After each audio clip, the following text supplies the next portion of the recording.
तब वो नजर पत्थर को फोड़ने वाली होती है। और यही नजर जब हम प्रभु के मंदिर में जाते हैं तो कहते हैं तेरी एक नजरे करम हो जाए तो मेरी तकदीर संवर जाए। मेरी भाभी को बच्चा नहीं हो रहा है, आज उनके पास 2 साल का बेबी है, एक बेटी है और एक बेटा है। वाईफाई के मेरा हस्बैंड बाहर किसी के साथ इन्वॉल्व है तो हम तंत्र के द्वारा उसका बाहर वाले व्यक्ति से उच्चाटन कर देते हैं। जब भी हम इस डीएनए के ऊपर काम करते हैं तो व्यक्ति पे सीधा काम होता है। मैंने कहा क्या वही पागल हुई थी? कहती है नहीं, उनकी जिठानी थी, वो उसकी भी डेथ उसी घर के अंदर हुई थी, वो भी पागल हो गई थी। ये आपको माँ के, बेटी के, पत्नी के, बहन के रूप में मिल सकती है, लेकिन ये जिस भी रूप में आएगी आपकी लाइफ से उस व्यक्ति को निकाल देगी।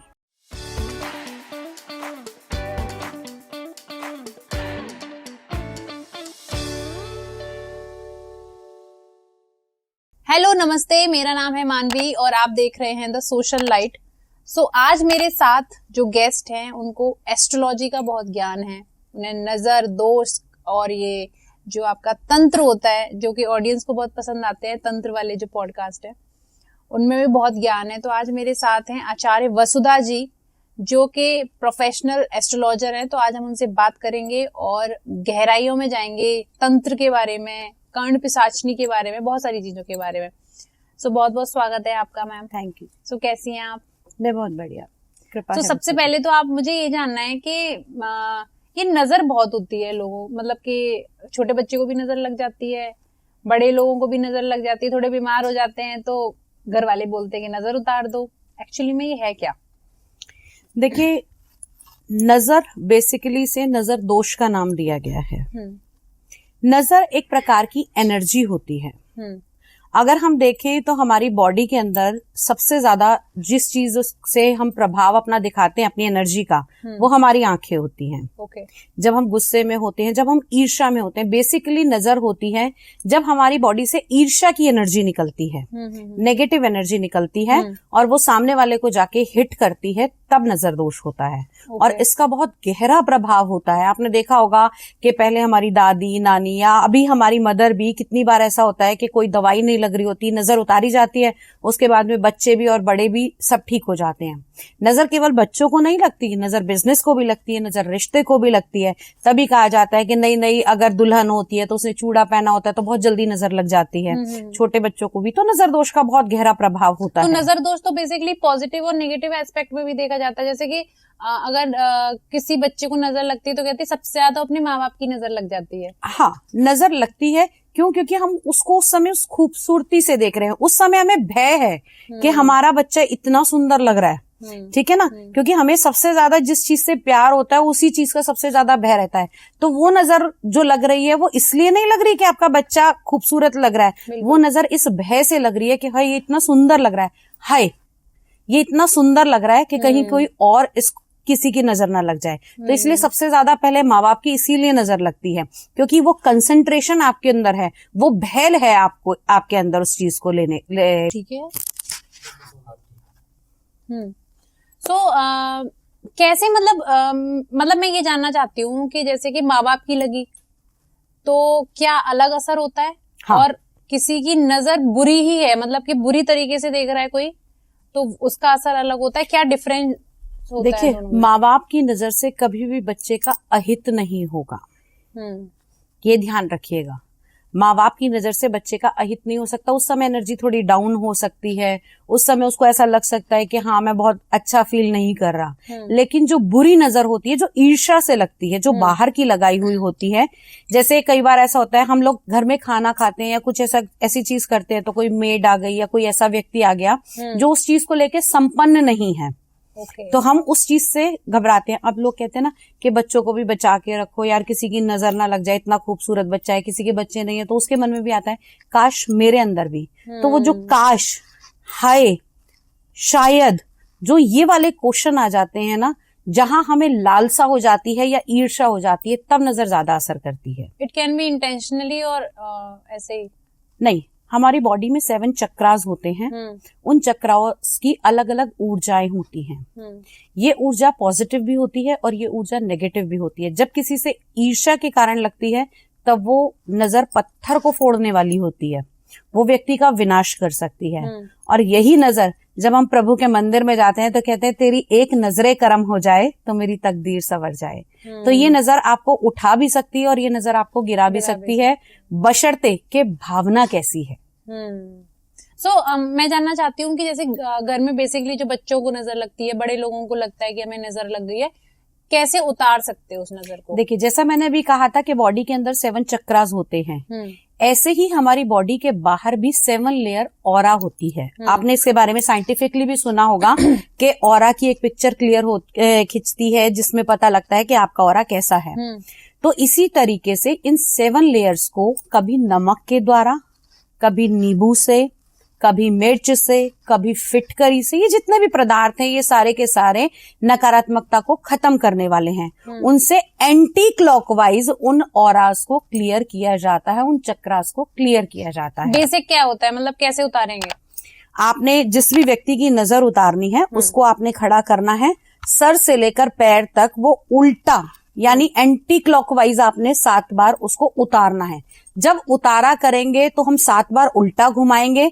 जब किसी चीज की प्रोटेक्शन करनी है या उसको बांधना है तब हम सीधा बांधते हैं, ये याद रखिएगा। ओके, ठीक है, ठीक है। सो मतलब जैसे आप कह रहे हो किस चीज से प्रोटेक्शन, और वो मुझे थोड़ा समझ नहीं आया।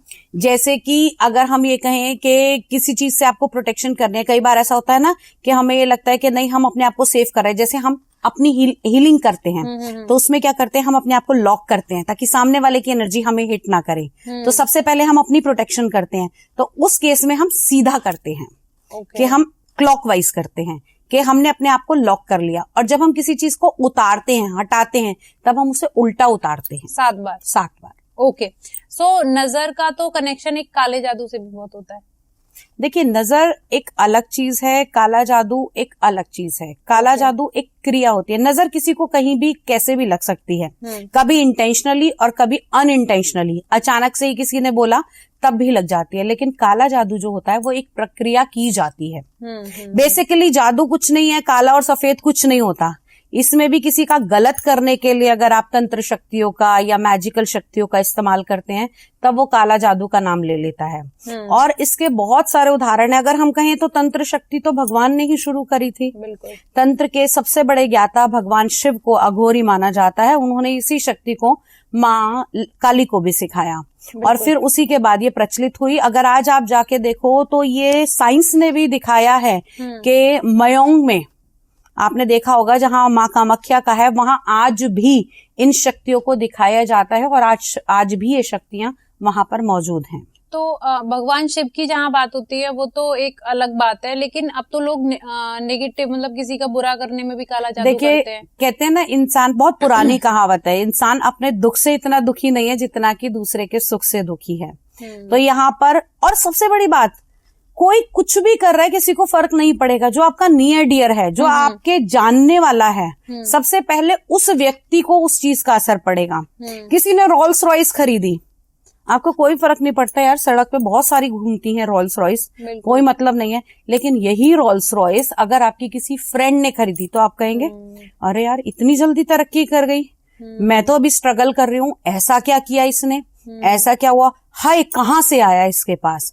तो ये ईर्ष्या उत्पन्न हो गई, क्योंकि इस भौतिक जीवन में ना लोगों को अगर हम देखें तो भौतिक चीजों की बहुत ज्यादा आवश्यकता है। जब वो पूरी नहीं होती तो वो ईर्ष्या का रूप ले लेती हैं और इन्हीं को पूरा करने के लिए लोग लोगों का बुरा भी करते हैं। और ये तांत्रिक शक्तियों के द्वारा किया जाता है। जरूरी नहीं है कि सारे तांत्रिक गलत ही करते हैं, जो इनको हटाते हैं वो भी तांत्रिक क्रियाओं के द्वारा ही हटाते हैं। तो मतलब कैसे काला जादू कैसे होता है? अगर किसी पर्टिकुलर आदमी के ऊपर करना है तो वो कैसे, क्या प्रोसेस होता है उसका एक्चुअली? देखिए, पहले तो सबसे पहले अगर काला जादू है या करवाना कोई व्यक्ति चाहता है, पहले तो अगर अच्छा साधक होगा कोई भी तो वो किसी का गलत नहीं करेगा। क्योंकि तंत्र की शक्ति जो बताई गई थी वो लोगों का भला करने के लिए बताई गई थी, लोगों का बुरा करने के लिए नहीं। और अगर कोई बुरा कर रहा है तो वो बेसिकली पैसे के लिए करेगा या किसी और इंटेंशन के लिए करेगा, तो उसका असर तो आएगा, लेकिन बहुत ज्यादा जो व्यक्ति करवा रहा है उसको भी भोगना पड़ेगा और जिसके ऊपर हो रहा है उसको भी भोगना पड़ेगा। इसको करने की अलग अलग प्रक्रिया होती हैं। कोई किसी के कपड़ों के जरिए करता है काला जादू, कोई किसी के बालों के जरिए करता है, और बड़ी कॉमन सी चीज है इसमें नखूनों के जरिए, पैर की मिट्टी से भी काला जादू हो जाता है कि आप जहां चले उस जूते की मिट्टी अगर किसी ने झाड़कर भी इस्तेमाल कर ली तो उससे भी काला जादू होता है। तो काले जादू के बहुत सारी प्रक्रिया हैं, करने वाले के ऊपर डिपेंड करता है कि आप किस प्रक्रिया के द्वारा जाना चाहते हैं। तो मैं अभी कहीं पढ़ रही थी कि जो सबसे ज्यादा काला जादू होता है वो भ्रूण से होता है जी, जो और वो सबसे ज्यादा इफेक्टिव होता है। देखिए, सबसे ज्यादा निश्चल हम किसे मानते हैं? बच्चे को। जो कुछ सोच नहीं सकता, समझ नहीं सकता, उसे जैसा ढालेंगे, जैसी कमांड देंगे वो उसके अकॉर्डिंग काम करेगा। बच्चा अगर बड़ा भी हो जाता है ना तो सबसे पहले यही कहा जाता है तुझे यही सिखाया गया है, तुझे यही समझाया गया है, तो उसके उस भ्रूण के पास अपनी सोचने समझने की शक्ति नहीं है। आपने उसे सेलिया, इसे राजस्थान में सेवड़े विद्या भी कहा जाता है। बिल्कुल। पहले क्या करते थे लोग, बच्चों को दबा देते थे, उनको फिर तांत्रिक क्रियाएं, जो गलत क्रियाएं करते थे उनको निकाल के उनसे काम करवाते थे। उनकी जो आत्मा होती है, जो उनकी सोल होती है, उसे कंट्रोल करके उससे काम कराती थी। और वो सोल को कुछ नहीं पता होता था कि वो क्या सही है क्या गलत है, वो सिर्फ करवाने वाले के ऊपर होता था, क्योंकि यहाँ प्योरिटी थी। और बच्चे की बुद्धि ऐसी होती है, उसमें जो भरोगे वो जब तक वो काम नहीं कर लेगा तब तक वो उस काम के पीछे लगा रहेगा। ओके। सो बहुत सारी चीजें देखते हैं ना हम लोग, जब छोटे बच्चे का मुंडन नहीं होता है तो उसको कहीं अकेले नहीं भेजा जाता। घरों में, नॉर्मल घरों में ऐसा होता है कि भाई कहीं बाल ना ले ले। हाँ, तो उन चीजों से भी काला जादू बिल्कुल होता है? बिल्कुल होता है। बालों के जरिए काला जादू होता है और ये बहुत ही खराब जादू होता है। ओके। इसमें बहुत से लोग ऐसे होते हैं जैसे जिनकी संतान नहीं होती, तो वो अगर किसी के बच्चे के ऐसे बाल मिल जाते हैं तो उसके द्वारा भी ब्लैक मैजिक करके संतान को, जिसके पास है या जिसके ऊपर से करी जाती है, उनकी संतान नहीं रहती और दूसरे व्यक्ति को संतान मिल जाती है। हालांकि इसका रिजल्ट बहुत बेकार होता है, लेकिन एक लालसा, सारी चीज घूम फिर के लालसा के ऊपर आ जाती है, स्वार्थ के ऊपर आ जाती है, तो लोग स्वार्थ में ऐसा करते हैं। ओके। सो जब हम लोग मेहंदीपुर बालाजी जाते हैं, जैसे मैं अभी भूत पिशाच की बात कर रही थी, तो मेहंदीपुर बालाजी में वहां पे आपने देखा होगा ना, कि मैं भी सुनती हूँ ये चीजें, मैं अभी तक गई नहीं हूँ, कि वहां पे बहुत सारे भूत उतारे जाते हैं। अच्छा, चलिए मैं आपको एक चीज बताती हूँ। मैं एक ब्राह्मण परिवार से हूँ और मेरे यहाँ मेहंदीपुर बालाजी की मैंने बचपन से पूजा देखी है। मेरे पिताजी साधक हैं और माँ काली की साधना मैंने आज से नहीं 7 साल की उम्र से शुरू कर दी थी। चाहे उस साधना में मैं मंत्र जाप नहीं जानती थी, लेकिन भावार्थ सेवा जो दी जाती थी, जैसे मेरे पिताजी जो पूजा करते थे, पूजा की तैयारी करना, माँ की सेवा करना, मैं इन कामों में लगी हुई थी, क्योंकि भगवान आपके भाव के भूखे हैं। तो दोनों ही की ब्लेसिंग मुझे मिली। तो मेहंदीपुर हमने शुरू से देखा, मेहंदीपुर में सबसे बड़ी चीज है कन्फेशन। ओके। अगर वहां जाकर कोई नेगेटिव पावर है, अगर वो सही कन्फेस करती है, अपने आप को भगवान के समर्पित करती है, तो क्षणों में वो नेगेटिविटी खत्म हो जाती है। और अगर वहां वो कन्फेशन प्रॉपरली नहीं होता तो ऐसे लोग भी देखे हैं जो वर्षों वर्ष से वहीं पर हैं और उस दुख को भोग रहे हैं। शायद उनकी कुंडली में वो दुख भोगना लिखा था। मैं फिर से आऊंगी, क्योंकि हमारे कर्मास ही डिपेंड करते हैं। अब आपने कहा काला जादू लोग करवाते हैं, ठीक है, वो काले जादू को भुगतना भी तो उन्हें ही पड़ेगा। अब किस क्रिया के द्वारा भुगतना पड़ रहा है ये तो ऊपर वाला निर्धारित करेगा। जो अबॉर्शन कराते हैं लोग, मेरी प्रैक्टिस में बहुत देखने को ऐसा आया है जहां पे लोग बहुत ज्यादा प्रॉब्लम में होते हैं और समझ नहीं आ रहा होता है। वो कहते हैं हमने तो ऐसा कुछ करा भी नहीं है, लेकिन फिर भी हमें यहाँ पर ये चीजें दिखाई दे रही हैं। आप बताते हो पितृदोष हमारे पास है, कोई हमारी पास्ट लाइफ के हैं या हमारी लाइफ के बड़े हैं, कुछ वो ऐसा कर रहे हैं। Then I asked them कि आपने कभी अबॉर्ट कराया है? Then they admitted कि yes। तो कहीं ना कहीं एक सोल थी जिसको आपने खत्म किया। तो ये भी एक अपराध है, ये भी एक पाप है, वो भी आपसे अपना बदला लेती है, क्योंकि जो बाहर आ गया उसका तो संस्करण भी करोगे, जो भ्रूण अंदर रह गया उसका आपने कुछ नहीं करा, उसको कहीं वैसे ही प्रवाहित कर दिया या कुछ भी डिसॉल्व कर दिया, व्हाटएवर इट इज। आज की डेट में तो अबॉर्शन कराया नहीं जाता, लेकिन बहुत से लोग पहले ऐसा करते थे जिसके भुक्त भोगी वो आज भी हैं। जब हम लोग ये जो श्राद्ध होते हैं, तो श्राद्ध के दिनों में एक डे ऐसा भी बना होता है जिसमें जो अनइंटेंशनली जो बच्चे अबॉर्ट हो गए हैं या फिर अबॉर्ट कराए गए हैं, उनका श्राद्ध किया जाता है? वो आप अमावस्या के दिन सबका ही कर सकते हैं, जो ज्ञात है उनका भी और जो अज्ञात है उनका भी। ओके। क्योंकि आजकल की जनरेशन का क्या हो गया है, आजकल लोग अपने ही बड़ों का नहीं करते तो अबॉर्टेड और जो हमारे अनमैरिड गए हैं उनको तो कोई पूछता भी नहीं है। बिल्कुल, बिल्कुल। तो वो कहीं ना कहीं मेरी प्रैक्टिस में मैंने बहुत देखा है, घर के अंदर ऐसा होता है कि हाँ बहुत ज्यादा प्रॉब्लम हो रही है, पेरेंट्स कहते हैं नहीं ऐसा कुछ नहीं है, हम तो सबका श्राद्ध करते हैं। देन अभी एक किस्सा हुआ था, एक हरियाणा के लोग थे, वो लोग जाट लोग थे, वो कहते हैं हम इन चीजों को बहुत ज्यादा मानते नहीं है। देन मैंने उनसे पूछा, कहते हैं लेकिन हमने जब से ये घर बनाया है हमें बहुत ज्यादा दिक्कतें आने लगी। वो घर बनाने से पहले मेरे से पूछने आए थे। देन आई आस्क्ड कि भाई तुम्हारा घर प्रॉपर बनेगा नहीं और मेरे को ना बहुत ज्यादा ये नरिश होता हुआ दिख नहीं रहा। देन शी सेड कि नहीं पापा ने तो बहुत पैसा लगा दिया मैम, ये तो बनेगा और हम कर लेंगे, ऐसा वैसा बहुत सारी चीजें हुई। लेकिन बाद में वो मेरे पास आई कि हम बहुत ज्यादा परेशान हैं, मेरी भाभी को बच्चा नहीं हो रहा है। ओके।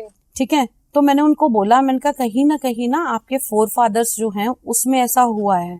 उसने नहीं माना, फिर उसने अपने घर जाके पूछा तो उन्होंने गांव में पता करा, उनकी जो साथ में उनकी जो चाची थी उनका बेटा जो था वो एक्सपायर हुआ था यंग एज में। और उसका ना तो वो चाची और कुछ करते थे ना ये लोग करते थे, और इन्होंने जो घर बनाया था वो इन्होंने बनाया अपनी चाची को पैसा देके। तो वो घर, वो ना तो वो घर कंप्लीट होने दे रहा था और ना ही इनके घर की आगे वंशवेल को बढ़ने दे रहा था। फिर उसके बाद में उसकी रेमेडीज कराई, अमावस्या के दिन जो भी हमारी क्रिया होती है वो क्रिया कराई, उनके पितरों का कराया, जो भी हमने करना था, हवन शांति पाठ कराए, घर के अंदर वास्तु दोष निवारण करा। आज उनके पास 2 साल का बेबी है, एक बेटी है और एक बेटा है अभी। ओके, सो हम लोग जैसे अभी तंत्र की बात कर रहे हैं तो जैसे हम लोग अभी पीछे बात कर रहे थे ऑफ कैमरा के पीरियड्स के ब्लड से भी तंत्र वो काला जादू होता है। हाँ, वो कैसे होता है? देखिए नखून, पीरियड्स का ब्लड, बाल, ये सब हमारा डीएनए है। ठीक है, जब भी हम इस डीएनए के ऊपर काम करते हैं तो व्यक्ति पे सीधा काम होता है। तो मेरा क्वेश्चन ये है कि क्या नाखून, पीरियड्स का ब्लड या जो आप पैरों की मिट्टी कह रहे हैं, किस किस टाइप का जादू इन चीजों से अलग अलग कुछ जादू होता है या देखिए हाँ, किसी के लिए भी नकारात्मकता की जा सकती है इन सब चीजों से। और पीरियड का ब्लड इसलिए सबसे ज्यादा माना जाता है क्योंकि इस समय लेडीज का जो चक्रास होते हैं वो अनबैलेंस होते हैं और शरीर सबसे ज्यादा शिथिल होता है। और अगर हम माने तो ये अशुद्धि का रक्त माना गया था। कहते हैं ना कि 40 दिन के बाद अगर बेबी भी होता है तो 40 दिन के बाद में वो क्लियर हो जाता है, आप मंदिर में जा सकते हैं, यानी हमारी बॉडी ने नया सब कुछ जनरेट कर लिया, हमारा क्लीनिंग प्रोसेस खत्म हो गया। तो इस गंदगी से गंदे जादू और गंदे क्रियाएं जल्दी की जाती है। किसी को वश में करना, किसी को दूर भेज देना, खाली एक ही क्रिया नहीं होती, काले जादू के भी अलग अलग प्रकार होते हैं। किसी को मारने का, किसी को मोहन करने का, किसी का उच्चाटन करने का। षटकर्म में जो कहा गया है, मारण, मोहन, वशीकरण, सम्मोहन, उच्चाटन, ये सभी इनसे किया जा सकता है। ओके, सो काला जादू और तंत्र क्या सिमिलर चीजें हैं, कुछ अलग अलग? देखिए, तंत्र एक सिस्टम है। अगर मैं आपसे एक वर्ड पूछूं नर्वस सिस्टम, आप हिंदी में इसे क्या बोलेंगे? हिंदी में बता नहीं पता ना? इसका हिंदी मीनिंग होता है तंत्रिका तंत्र, यानी कि वो सिस्टम जो हमारी बॉडी के अंदर ब्लड फ्लो को पहुंचा रहा है। और तंत्र बेसिकली एक सिस्टम है जिसके द्वारा कार्य को किया जाता है। माँ काली को आप अगर बर्फी का भोग लगा रहे हैं वो भी एक क्रिया है, यही आप उन्हें मदिरा पान करा रहे हैं वो भी एक क्रिया है। डिपेंड करता है किस काम के लिए, किस तरीके से और किस भावना से आपने भोग दिए। तो तंत्र किया जा सकता है और तंत्र आसानी से होता है। ओके, सो क्या तंत्र से अच्छे काम भी होते हैं? हाँ बिल्कुल होते हैं। अब अच्छे काम में मैं आपको बताती हूँ, जैसे मैं ही काफी सारे केस करती हूँ। जैसे अब एक्स्ट्रा मैरिटल अफेयर आ गया तो लोग आते हैं, इसमें मैं गलत काम नहीं करती हूँ, लेकिन अगर किसी का जैसे घर बर्बाद हो रहा है, वाईफाई के मेरा हस्बैंड बाहर किसी के साथ इन्वॉल्व है, तो हम तंत्र के द्वारा उसका बाहर वाले व्यक्ति से उच्चाटन कर देते हैं। उसको अलग कर देते हैं कि आपका मन ही वहां से हट जाए, क्योंकि सारा खेल तो मन का ही है ना, दिमाग से तो कोई किसी के साथ अटैच नहीं होता है। ये सात्विक तरीके से होता है क्योंकि हम अच्छाई के लिए कर रहे हैं। मैं बार बार आपको बोल रही हूँ कि यहाँ पे तंत्र का मतलब किसी की बुराई करना नहीं है, अच्छाई से तंत्र क्रिया की जाती है। ये एक सिस्टम है। तो इसमें आप किसी को भी कुछ भी काम करा सकते हैं।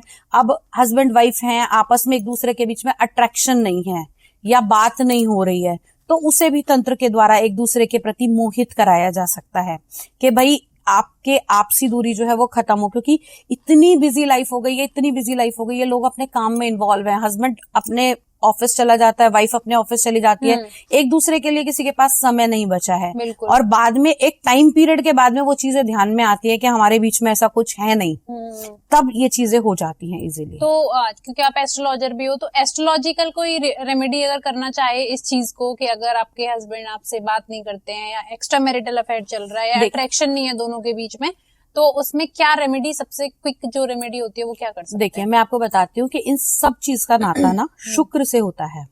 शुक्र रिलेशन का कारक होता है, शुक्र बेड टाइम रिलेशन का कारक होता है, शुक्र शादी का कारक होता है। बृहस्पति की कृपा तो चाहिए ही चाहिए, लेकिन शुक्र इस सब चीजों में इन्वॉल्व होता है।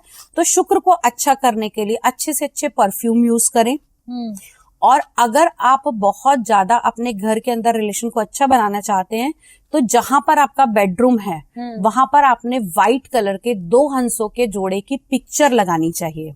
क्योंकि आप एक चीज याद रखिएगा कि एक हंस ही ऐसा होता है कि ता जिंदगी जो जिसके साथ है वो उसी के साथ रहेगा, चाहे हंसनी मर भी जाएगी तब भी वो किसी और की तरफ नहीं देखेगा।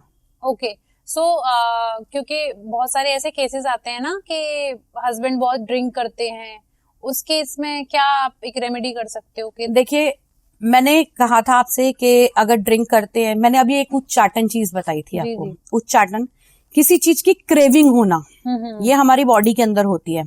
तो हम क्या करते हैं, एक तो हम तंत्र के द्वारा उसका उच्चाटन कर देते हैं अगर बहुत ज्यादा है तो। और अगर आप होम रेमेडी करना चाहते हैं तो आप एक काम कर सकते हैं, 11 रविवार के दिन जो भी वो ड्रिंक करते हैं, जिस भी बॉटल का ड्रिंक करते हैं, उससे ऊपर का लेवल लेकर आपने उस ड्रिंक की बॉटल को भैरव जी के मंदिर में अर्पित कर देना है जी। और ये ध्यान रहे कि आपने उसको वापस नहीं लाना है कि अभी आप कहें कि हाँ भैरव जी को चढ़ा दिया, प्रसाद के रूप में वापस लिया, नहीं, उसको लेकर नहीं आना है, उसको वहीं अर्पित करके आना है। और ये कहना है कि जब भी इसको इस चीज की तलब उठे या जब भी इसको महसूस हो तो वो आप तक पहुंच जाए, इसके मन में ना आए। तो ये उपाय आप इजीली कर देते हैं तो 5 रविवार करने के बाद में आपको असर दिखना शुरू हो जाता है। ओके। और अगर आप कहीं ऐसी जगह रहते हैं जहां भैरव मंदिर नहीं है तो वहीं इस बॉटल को आप किसी मिट्टी के गहरे गड्ढे के अंदर भी डाल कर आ सकते हैं। सो मैम, आपका जैसे हम लोग काला जादू के ऊपर बात करेंगे, ऐसा कोई किस्सा जो आपके लाइफ मतलब रियल इंसिडेंट? देखिए, बहुत सारे आते हैं ऐसे डेली की प्रैक्टिस में, लेकिन एक बड़ा अजीब आया था।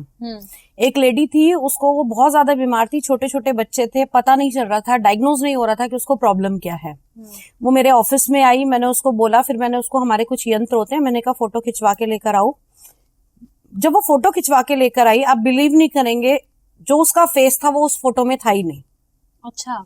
वो बिल्कुल चेंज था और उसको भी बिलीव नहीं हुआ। तो उसके हस्बैंड ने बोला कि आप हमारे घर चलिए और आप जाके देखिए, मेरे तो बच्चे अनाथ हो जाएंगे, बहुत ज्यादा बीमार रहती है और डॉक्टर्स को कुछ पता नहीं चल रहा। देन फिर टाइम निकाल के हम उसके घर गए, हमने जाके देखा, हमने उससे पूछा कि आपके घर में कोई ऐसी चीज, क्योंकि मुझे वहां पर जो सुपरनैचुरल पावर या शक्ति ने जो भी मतलब माँ भगवती के आशीर्वाद से पता लगा, मैंने उसको पूछा कि आपके घर में कोई ऐसी चीज है जो किसी ऐसे व्यक्ति की है जो इस दुनिया में नहीं है। शी डिनाइड कि नहीं, मेरे पास ऐसा कुछ नहीं है। दिन दोबारा कोशिश करी तो हमारे पास कुछ यंत्र भी होते हैं। फिर मैंने उसको बोला कि अलमारी खोलो, अलमारी के अंदर कुछ है। नहीं समझ में आया, कपड़ों के नीचे एक छोटा सा बॉक्स रखा था जिसमें एक आर्टिफिशियल ज्वेलरी सेट था। मैंने उससे पूछा ये ज्वेलरी सेट किसका है? कह रही हम अपने पास जिस मकान में रहते थे, ये वहां मेरे को उस मकान मालकिन ने दिया था ये, और अब वो नहीं है। मैंने कहा उनकी डेथ कैसे हुई थी? कह रही वो पागल हो गई थी। मैंने कहा क्या वही पागल हुई थी? कहती है नहीं, उनकी जिठानी थी, वो उसकी भी डेथ उसी घर के अंदर हुई थी, वो भी पागल हो गई थी। बेसिकली उनके घर में ब्लैक मैजिक था जो कहीं ना कहीं असर इसके ऊपर हो गया था उसका। फिर उसको रिमूव करा।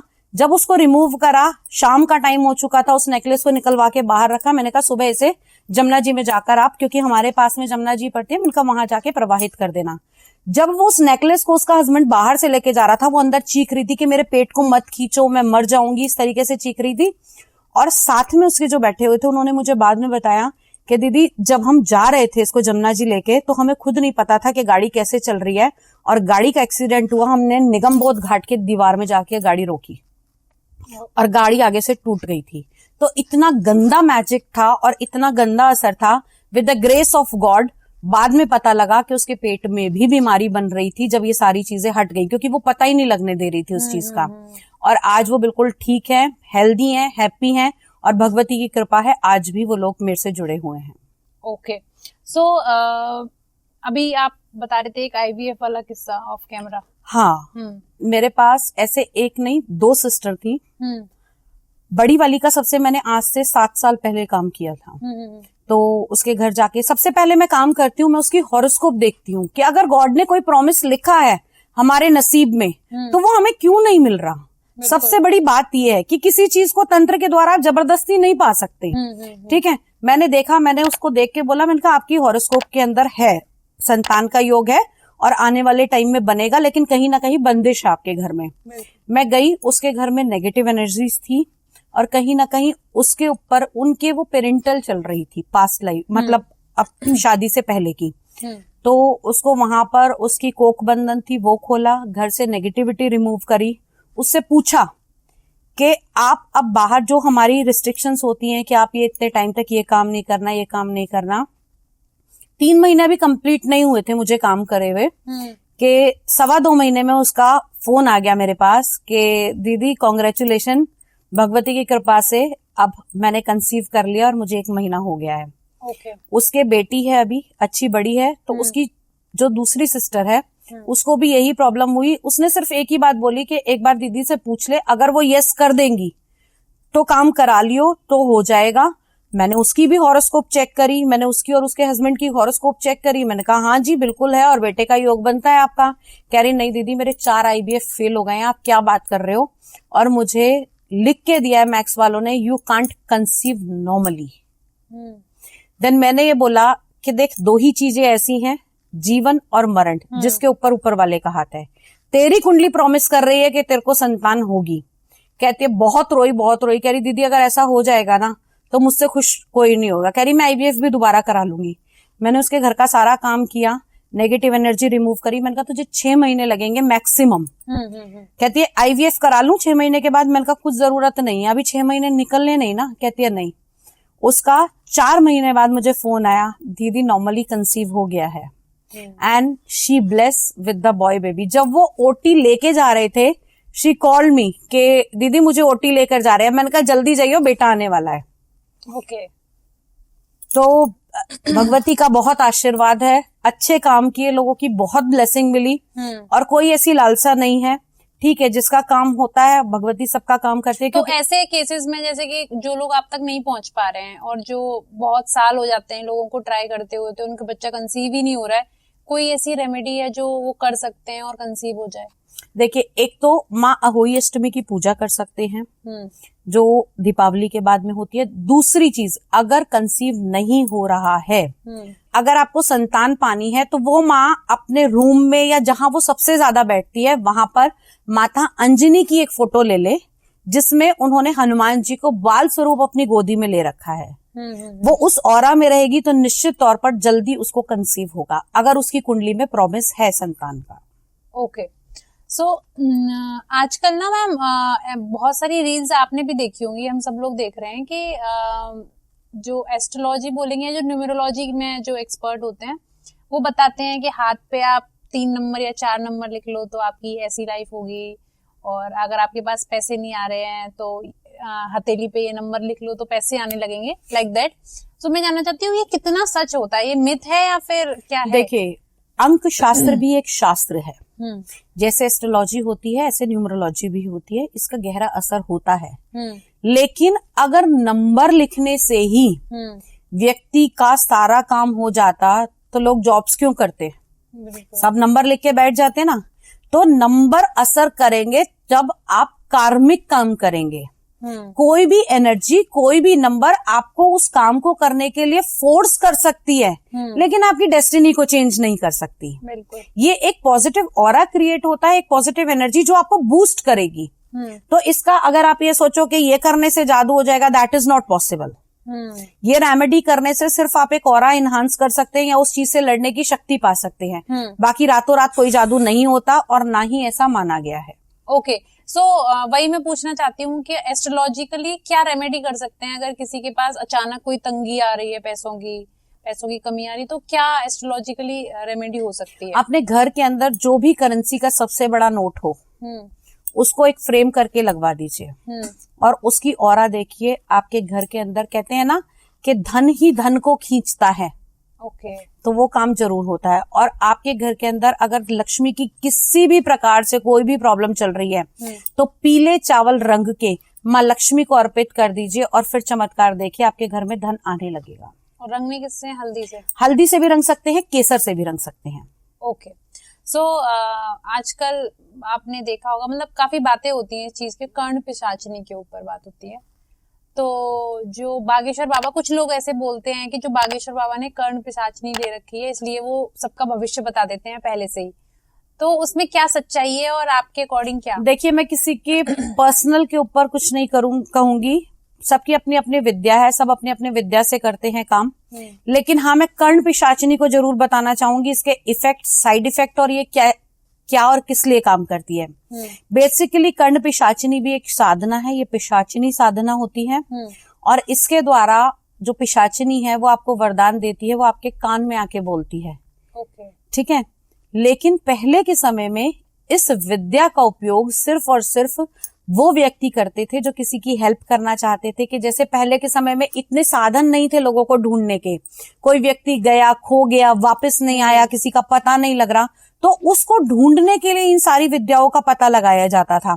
लेकिन आज का फैंसी वर्ल्ड ऐसा हो गया है कि हर कोई अपने बारे में जानना चाहता है और लोगों को अट्रैक्ट करने का सबके पास में एक छोटा माध्यम ये लगता है कि हाँ भाई ये कर लेते हैं, किसी के बारे में बताएंगे, व्यक्ति आकर्षित होगा और हमें काफी कुछ देकर जाएगा।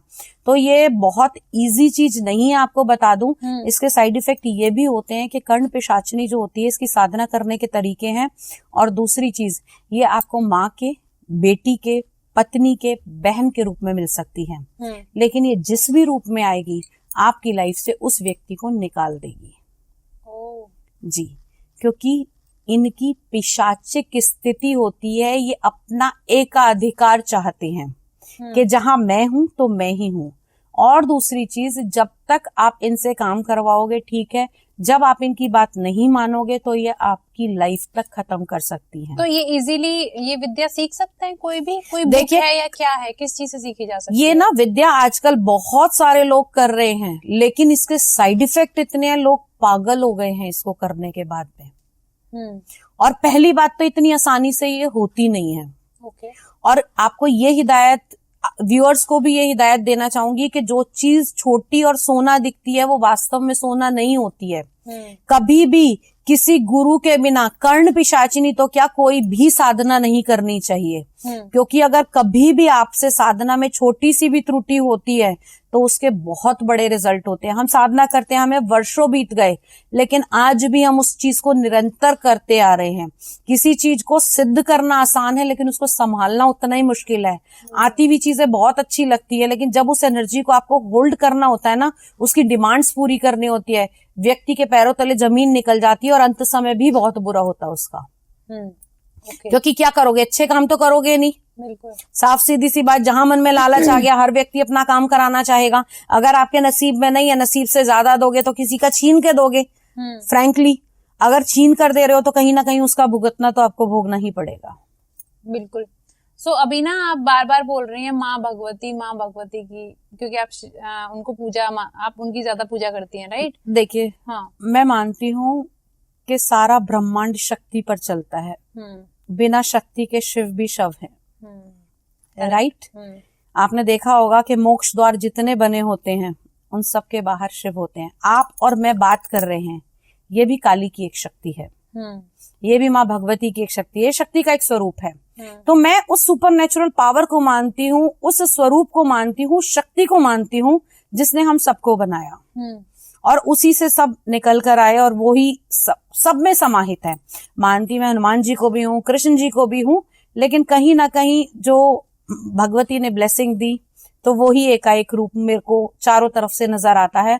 और उस काम मैं जरूर दिखाई देती हूँ करती हुई, लेकिन जरिया वही बनती है। क्योंकि अगर हम लोगों के अपने बस में हो तो हम सबसे पहले अपना भविष्य बदलकर सब कुछ चेंज करें ना, लेकिन नहीं, जो हमारी डेस्टिनी है वो ऊपर वाला पहले से डिसाइड कर रहा है। अगर मुझे ये कर्म दिया है कि किसी का भाग्य आपके द्वारा बदलना है, तो वो उसके जरिए मैं मीडिएटर बन के कर सकती हूँ।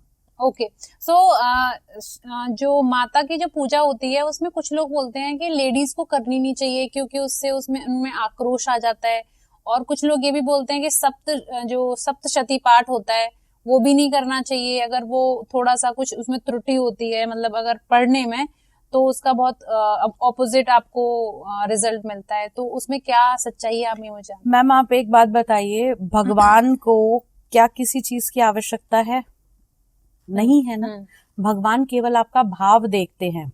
वाल्मीकि जी जो थे ना, जब उनका हृदय परिवर्तन हुआ तो उनसे कहा गया कि तुम राम राम का नाम जपो। वो डाकू थे, तो उन्होंने कहा मैंने तो सारी जिंदगी मारकाट करी है, मैं राम राम कहाँ से करूं, मैं तो मरा मरा जानता हूँ।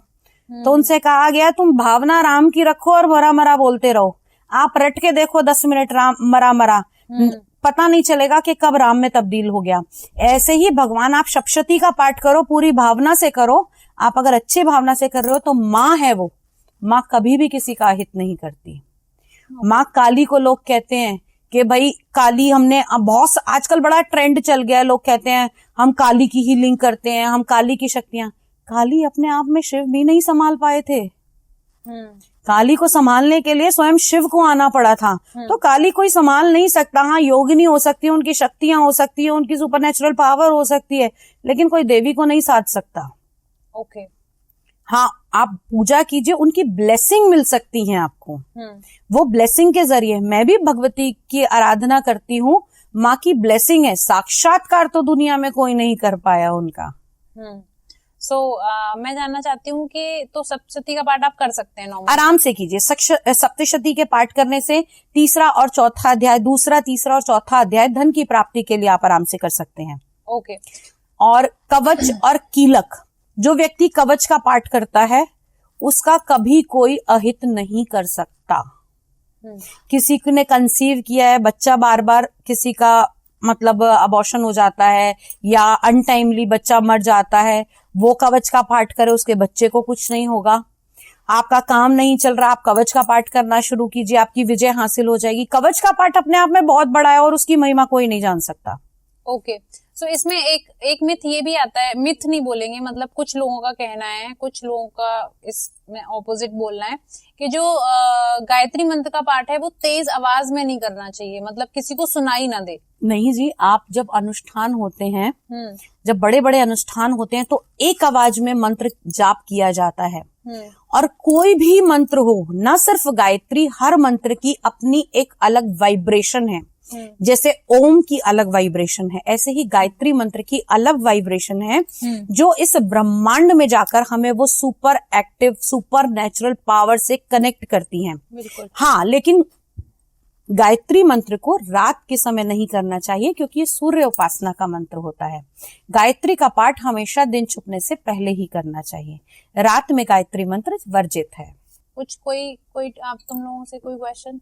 एक है ना, मैं घर पे एक वो है ना गिरी नंदिनी एक सॉन्ग बना रखा है, एक वो मैं सुन रहा था एक दिन, तो मेरे दी ने बोला कि ये है ना तू उस पे मत बजाया कर स्पीकर पे, क्योंकि उसने कोई पॉडकास्ट देखा था, वो काफ़ी देखती है ये, है ना, तो वो बोल रही थी कि तू ये इस पे मत बजाया कर, ये वैसे बोलने का है, मन मन के अंदर बोलने का है। ऐसा कुछ भी नहीं है। तो आप जब भी हम किसी मंत्र को सुनते हैं या बोलते हैं, जब आप मन में कर रहे हो तो वो आपके चक्रास की हीलिंग कर रहा है।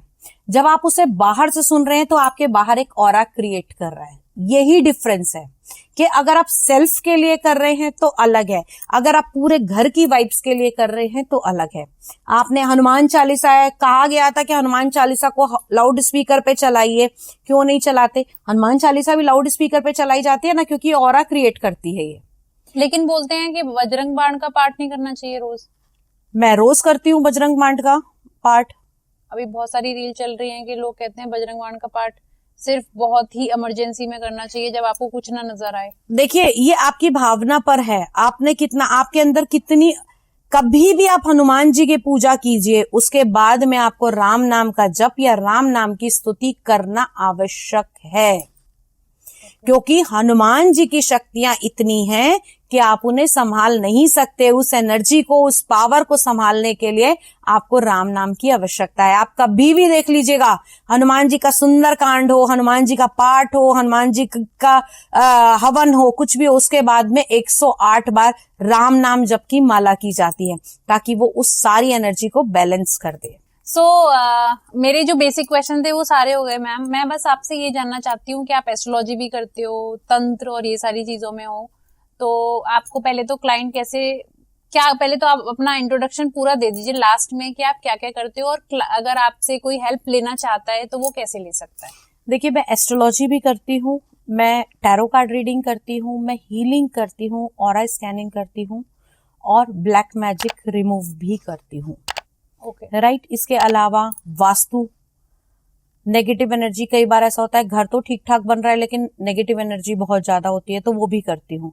तो अगर आप वो करवाना चाहते हैं, या किसी को बहुत ज्यादा बीमार हैं, दवाइयां नहीं लग रही, तब भी नेगेटिव एनर्जीज होती हैं, तो उनका ऑरा बैलेंस करती हूँ, तो ये सारे काम करती हूँ। ओके, सो अगर आप लोगों को ऐसा कुछ करवाना है तो प्लीज मैम को कांटेक्ट करिए। हमारे डिस्क्रिप्शन बॉक्स में इनका कांटेक्ट डिटेल सब दे रखा है। सो अगर आपको ये पॉडकास्ट अच्छा लगा हो तो प्लीज लाइक कर दीजिए, शेयर कर दीजिए और हमारे चैनल को सब्सक्राइब कर दीजिए। जय हिंद, जय भारत।